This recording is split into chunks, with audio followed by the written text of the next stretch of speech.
Un support vidéo pour mieux visualiser les ossements d'un bison. L'image est telle que l'on s'y croirait presque. On est vraiment retour dans le temps et c'est impressionnant et on comprend mieux comment on en est arrivé à exposer ces ossements, d'où ils viennent, de quel animal.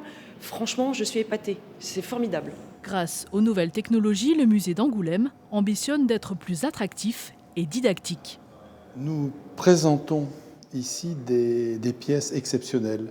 Ce sont des œuvres d'art gravées qui ont entre 15 et 20 000 ans. Et ces œuvres d'art sont assez difficiles à lire.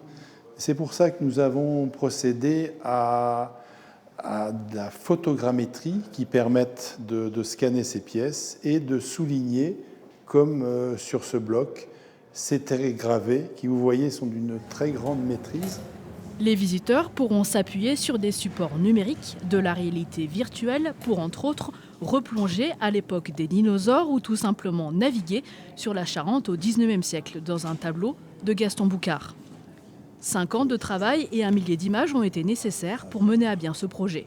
On a pu exhumer beaucoup de documents qui sont plutôt dans les bureaux des conservateurs habituellement ou qu'on ne peut pas mettre sous forme de texte très très long à lire aux visiteurs. Donc là, en fait, on a une augmentation considérable de l'information, mais qui passe de manière beaucoup plus légère pour les visiteurs. Ces nouveaux aménagements sont d'ores et déjà à découvrir au musée d'Angoulême.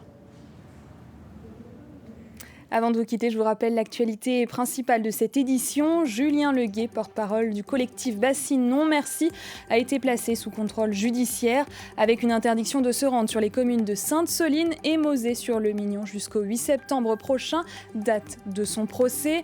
Décision qui intervient à une semaine de la nouvelle grande manifestation. C'est la fin de cette édition, merci de l'avoir suivi. Dans un instant, la météo, suivie de votre journal national. Nous, on se retrouve demain à midi pour un nouveau point sur l'actualité régionale. Très belle soirée.